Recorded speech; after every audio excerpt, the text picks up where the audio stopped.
L'ouverture ce mardi 7 mars à Kinshasa du mois de la francophonie.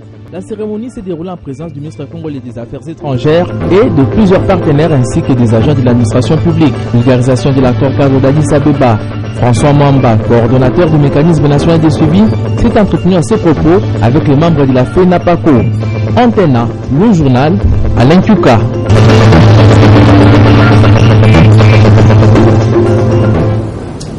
Bonsoir Madame, Monsieur, bienvenue à cette grande édition du journal télévisé sur Antena. Merci d'être avec nous ce soir. Aujourd'hui, le monde entier célèbre la journée internationale de la radio et de la télévision en faveur de l'enfant. Dans ce cadre-là, nous allons recevoir sur ce plateau Mirabi Zulu, qui est enfant reporter de la ville de Kinshasa. Avec lui, nous nous entretiendrons bien sûr autour de cette journée qui est célébrée ce lundi. Madame, Monsieur, encore une fois, bonsoir. Le ministre des Affaires étrangères et de la coopération internationale, Raymond Tshibanda, a ouvert ce lundi le mois de la francophonie. C'était en présence de plusieurs partenaires de la RDC et des agents de l'administration publique. Reportage, Patricia Mouli, Ange Kassa.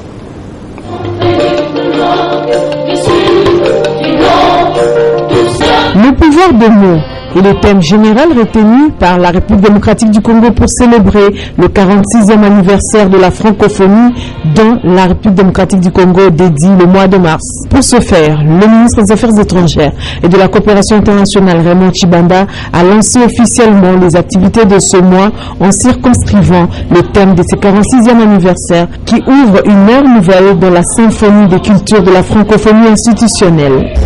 C'est dans cet esprit que s'inscrit le thème de l'édition 2016 du mois de la francophonie, à savoir, ici, le pouvoir des mots. Les mots sans lesquels il n'y a pas de langue, les mots sans lesquels le dialogue politique ou de culture n'est pas possible. Le délégué général à la francophonie, Colin Kandolo, et la déléguée Wallonie-Bruxelles, Catherine Brahi, ont aussi décortiqué le pouvoir de mots dans la langue française.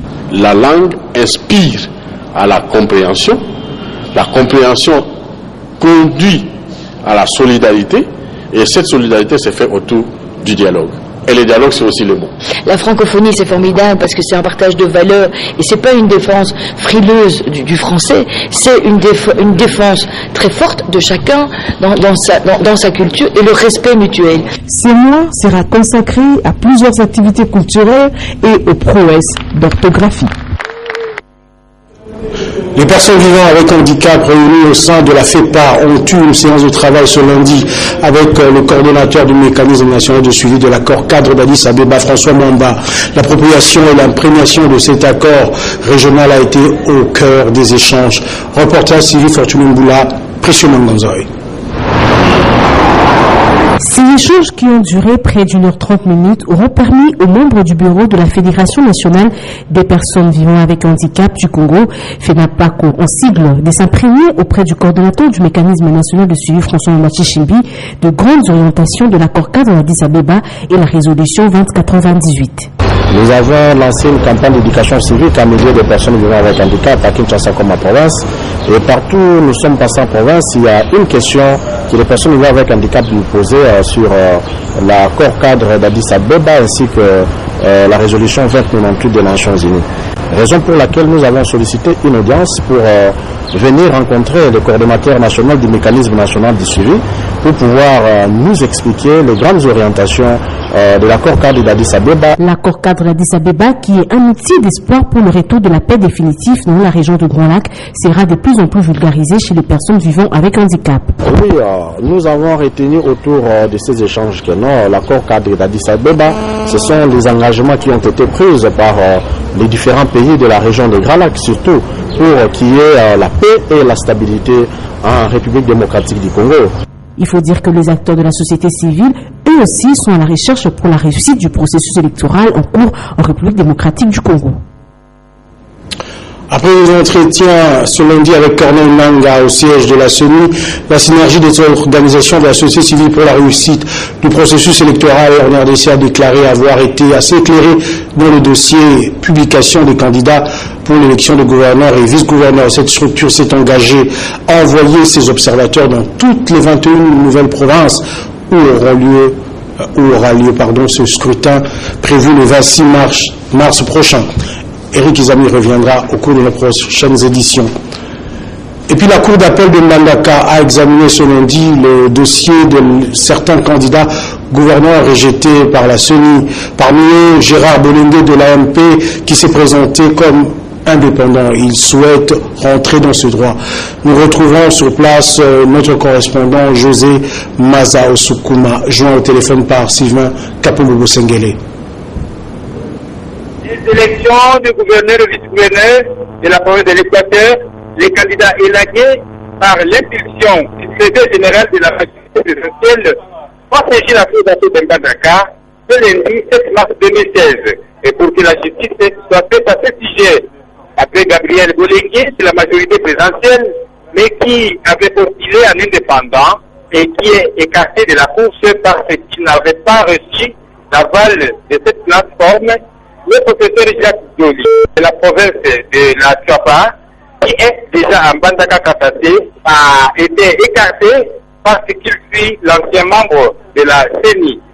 Le candidat du MLC crie à la manipulation de la CENI pour rendre compte aux opposants.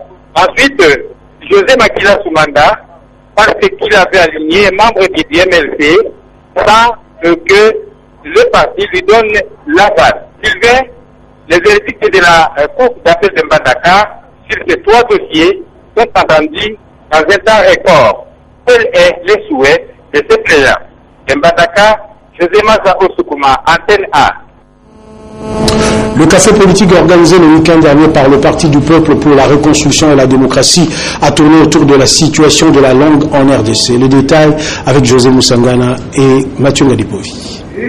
Le café politique de ce 4 mars a été consacré à la promotion de langues nationales. Très nécessaire de les apprendre, d'autant plus qu'elles constituent le véhicule de la culture congolaise et le piédestal de l'unité nationale. Important aussi d'être apprise par le membre du Parti du Peuple pour la reconstruction et la démocratie afin de bien faire circuler le message. La langue est une chose importante et lorsqu'il y a une langue d'élite par rapport à une langue populaire, tout ce qui se conçoit à l'élite n'a pas nécessairement du répondant à la base. Et donc nous, en tant que politique, stratégiquement, nous devons identifier le cœur de la cible. Qu'est-ce que nous voulons atteindre avec le discours politique? Tant que ça sera en français, nous allons continuer à nous mentir. 90% des Congolais ne sont pas francophones de souche. Ils ne peuvent pas faire une exclamation en français. L'exclamation est quelque chose qui vient du cœur, n'est-ce pas? Qui peut dire ici si c'est Blaise Juif, par exemple? Le rendez-vous est donc fixé le vendredi prochain, un autre café politique autour de notre thème. Un mot en économie, les mines rapportent toujours moins de recettes à l'État, mais la République démocratique du Congo a reçu un prix de litier international à Lima au Pérou. C'était à l'occasion de la 7e conférence de l'initiative pour la transparence des industries extractives. Sur le plan national, c'est la recherche de l'équilibre des finances publiques, gage de la stabilité, qui est à tout prix recherchée. Les détails avec Jean-Louis Miasokama. La République démocratique du Congo, contrairement à l'Angola et à la Zambie, résiste mieux au ralentissement de l'économie mondiale. L'inflation a des taux très bas et le déficit des finances publiques commence à se résorber.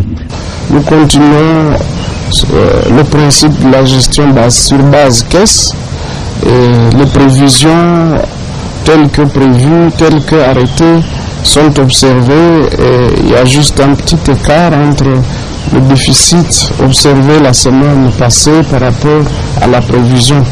Un déficit qui a fortement baissé par rapport aux 2 premières semaines, partant de 106 à 44 milliards de francs congolais pour une prévision de 36 milliards de francs congolais.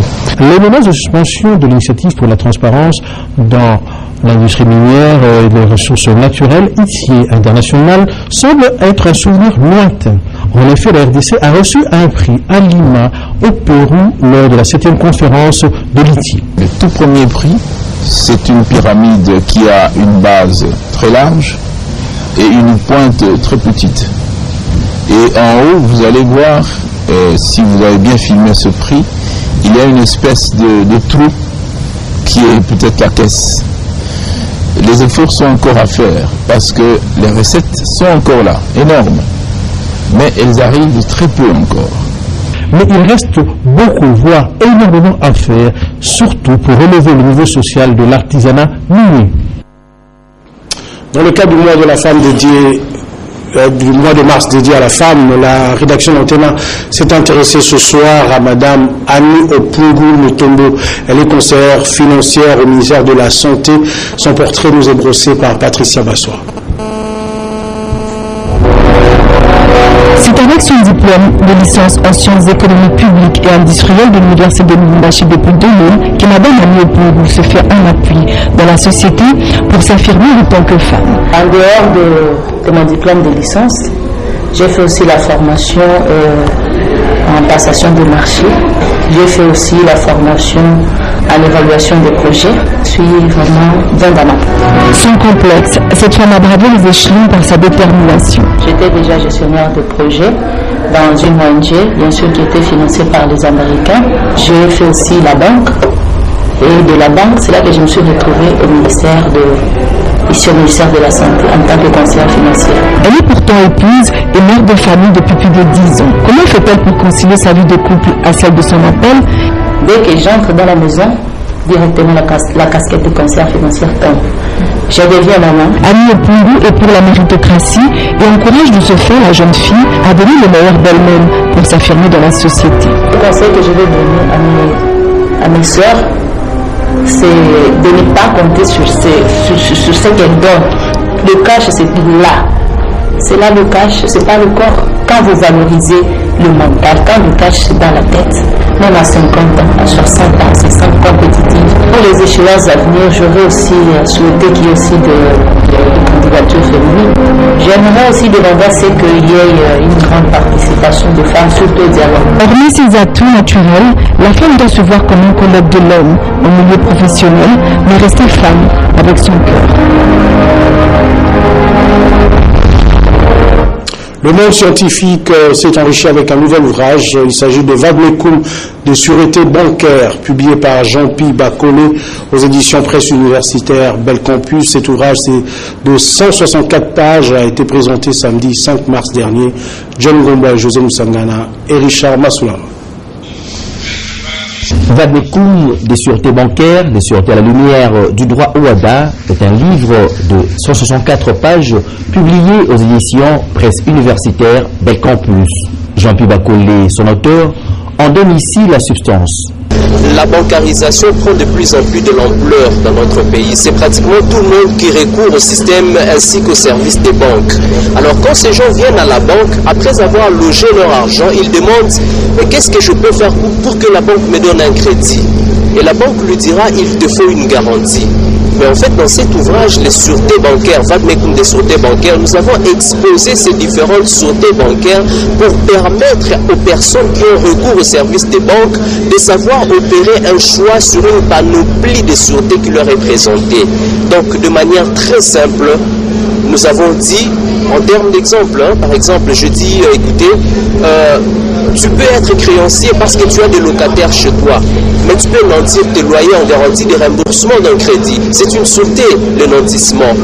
Tu as une voiture, c'est un gage. Tu peux donner ta voiture en gage pour le remboursement d'un crédit. Tu as une maison, tu peux constituer une hypothèque dessus. C'est un peu ça, de manière très simple, c'est ça.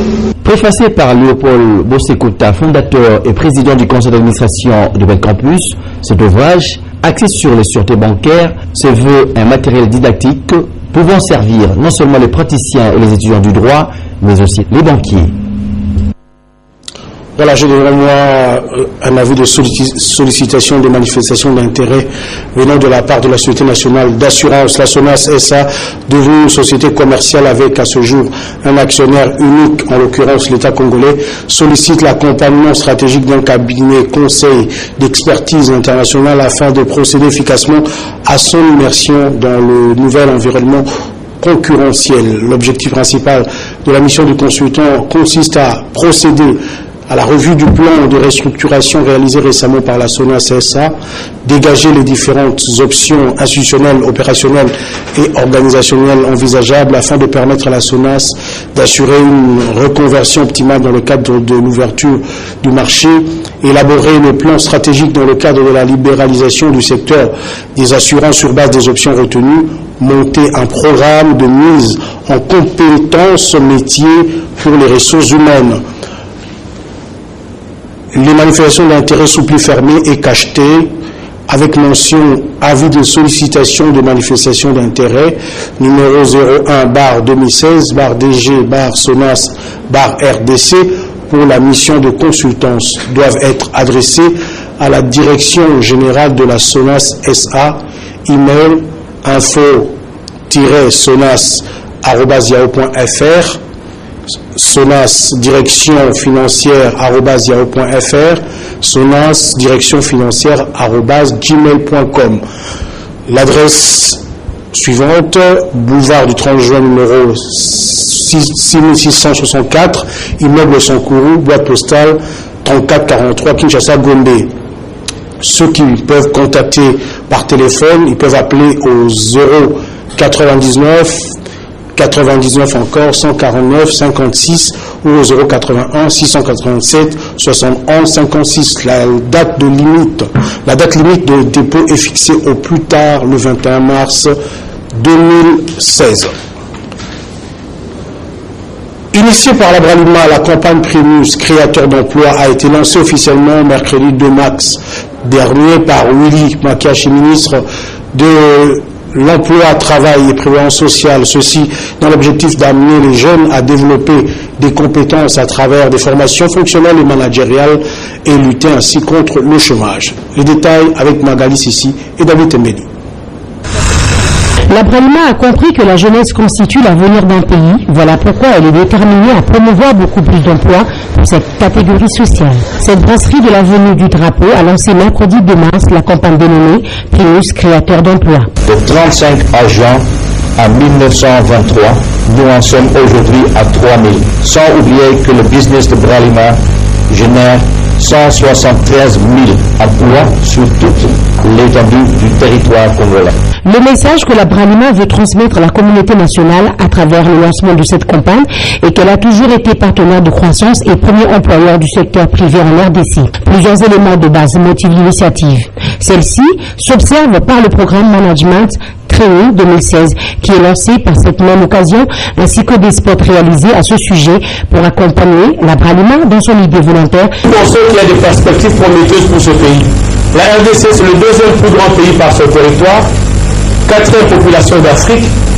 La population est très jeune, 18 ans de moyenne, forte croissance depuis plusieurs années, et nous investissons parce que nous savons que nous pourrons bénéficier bientôt d'une éclosion du marché de la RDC. Ce programme de formation fonctionnelle et managériale qui s'étale sur 18 mois vise à amener les jeunes à développer des compétences techniques et des comportements qui leur permettront de devenir managers dignes, d'assumer leurs responsabilités avec brio. C'est une initiative qui nous donne l'opportunité de contribuer à l'objectif 2020, nous assigné par notre maison mère, à savoir avoir 70% des comités de direction des succursales Heineken en Afrique. Pour le ministre de l'Emploi, Travail et Prévoyance sociale, à travers cette campagne se croisent les visions de la Bralima et du gouvernement. Je lance officiellement la campagne Primus créateur d'emplois et le Management Training Programme. Cette campagne se déroulera dans plusieurs provinces à travers un partenariat avec différentes universités. Elle sera sanctionnée par un test d'évaluation. À l'issue de celle-ci, cette entreprise les embauchera. Population, tourner vers le choix rationnel du nouveau Voilà, je l'ai annoncé en début de journal. Avec moi sur ce plateau, Miradi Zumbu. Puisque nous parlons de l'emploi, c'est un jeune. Bonsoir Miradi. Bonsoir. Je dirais d'ailleurs que vous êtes encore enfant parce que vous avez 16 ans. Oui. Mais vous êtes enfant reporter de la ville de Kinshasa. En quoi consiste votre travail? Puisque vous m'avez dit que vous travaillez en partenariat avec l'UNICEF et le ministère de la Famille et de l'Enfant. Pour un enfant reporter, son rôle est très important. Un enfant reporter, c'est un enfant qui est obligé de garantir les droits de l'enfant, afin que les droits de l'enfant ne soient pas bafoués en ville, dans toute la République. Parce qu'un enfant, c'est un être très important. Parce qu'après les adultes, il y aura les enfants. Donc une génération passe et une autre la succède. Voilà pourquoi nous, les enfants reporters, nous sommes obligés de faire en sorte que les gouvernements, les parents et la communauté investissent pour que l'enfant ait sa vie. Oui, mais concrètement, qu'est-ce que vous faites comme travail avec l'UNICEF et le ministère du Genre? Quand vous dites enfant reporter, ça veut dire quoi? Vous faites quoi concrètement? Ce que nous faisons, nous rapportons tous les problèmes qui sont dans les rues, qui sont dans les familles et dans la communauté, ce qui fait en sorte que les droits de l'enfant ne soient pas respectés. Nous l'amenons avec nous tous en groupe, nous traitons les problèmes, ensuite nous allons chez les décideurs. Après les décideurs, nous allons attendre quelques jours, quelques mois ou quelques années jusqu'à ce que le gouvernement décidera pour régler les problèmes.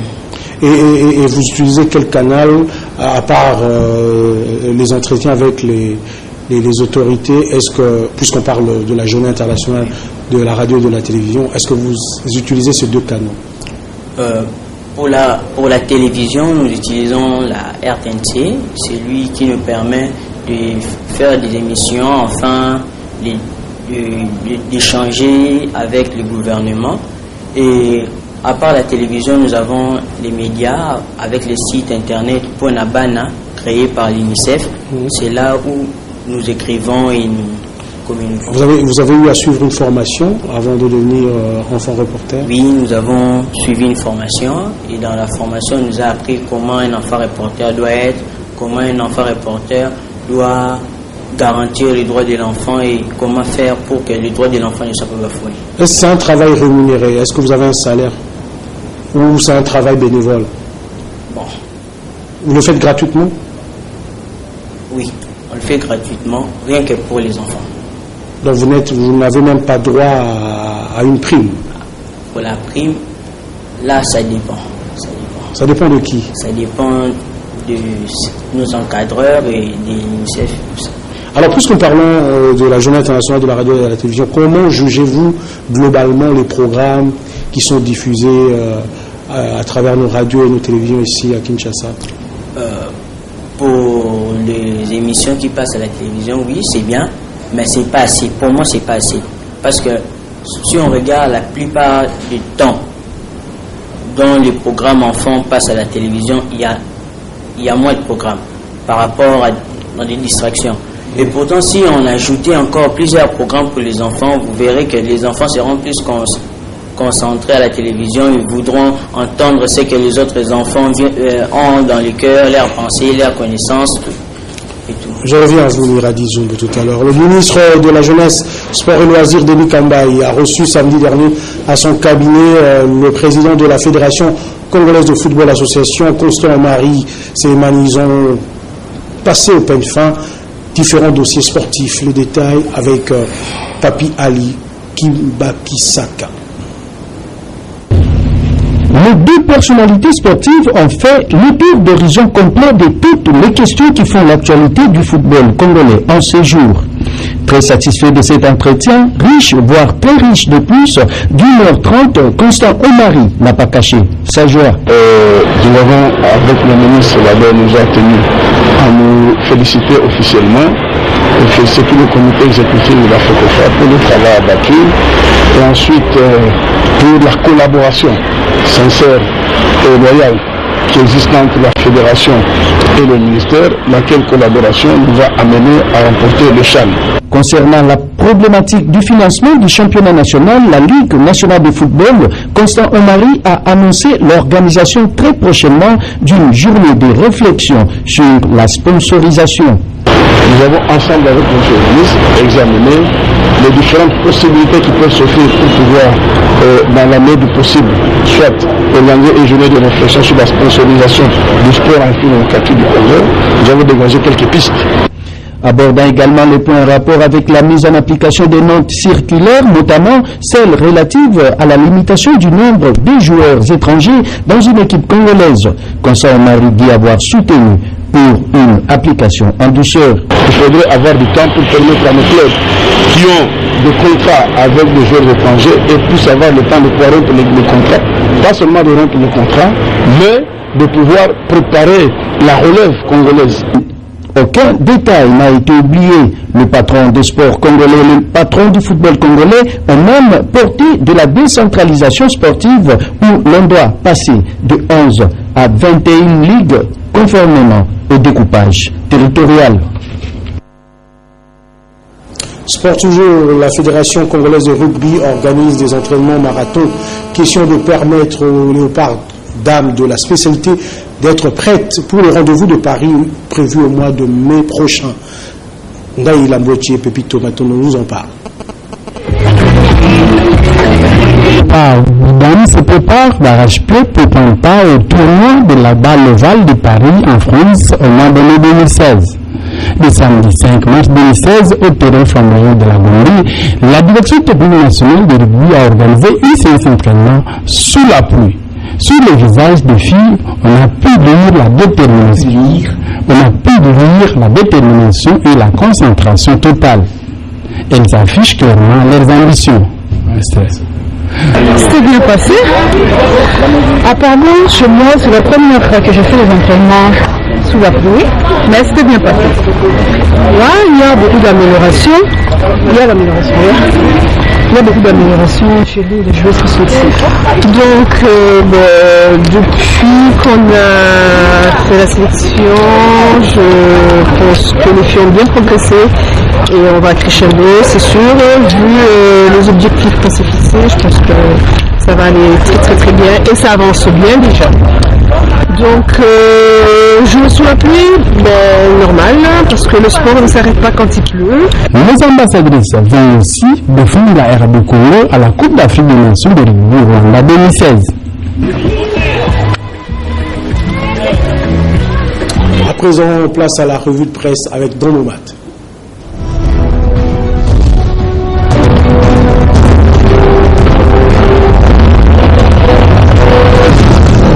Mesdames, Messieurs, bonsoir et bienvenue à cette revue. Stade des Martyrs, prière pour la paix, titre à sa une, le phare, la pluie gâche la fête. Alors que les participants s'apprêtaient à suivre la prière de Reikema confiée à Monseigneur Marly Bodo en guise d'ouverture de la dite cérémonie, Dame la pluie s'est invitée à la fête et a tout gâché.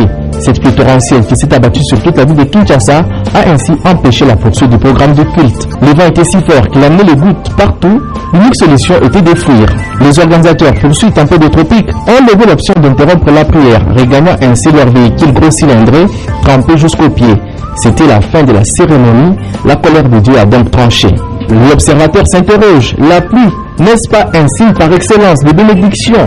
Et puisqu'elle est tombée le jour J et au bon moment en RDC, plus rien ne pourra empêcher la tenue du dialogue que les Congolais ont appelé de tous leurs vœux. Kati Kalanga, de son côté, a salué les Kinoises et Kinois qui ont accepté de braver la pluie afin d'implorer la grâce de Dieu pour la paix en RDC.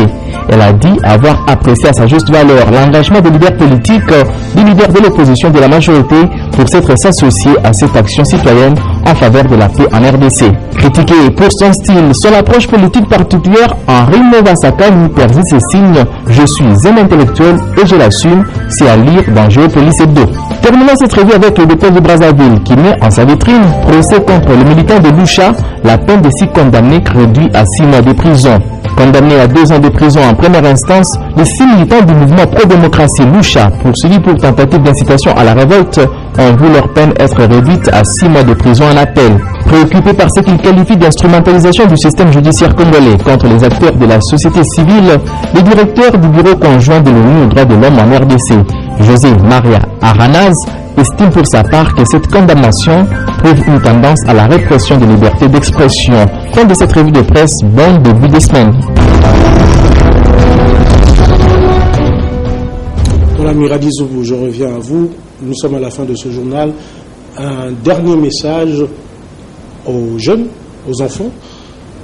Bon, tout d'abord, je veux commencer d'abord à remercier le gouvernement pour les efforts qu'il fait pour que les droits de l'enfant ne soient pas bafoués en RDC.